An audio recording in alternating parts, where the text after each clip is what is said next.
I've just heard that she's here because she hadn't told me that she's coming. And this is my colleague, Muthoni wa Kirumba. Kindly stand again.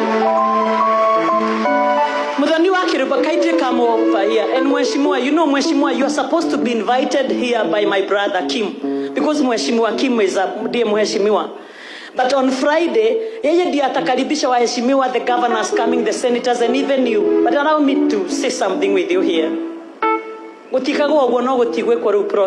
me to start here. I don't remember the last time I hugged you. This girl is hard to understand, so hard. Like now she's been keeping quiet on me. This one. But can I say something over this girl? And I had to say this. My father got a stroke. He's gone through so much. Prostate cancer, akapona. Stroke, alikuwa unconscious, akapona. He couldn't talk.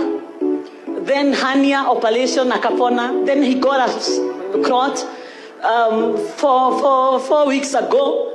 Na amepona. But I remember when my father was unconscious, got a stroke. This girl, she came to the hospital and cleared the bill without me knowing. Kama nibaya ikuwe nini? Because after this, because I've said that. But how can a young girl, because she's so young, but how can this young girl love me this much, carry the burden? Before then, mom, not the shopping.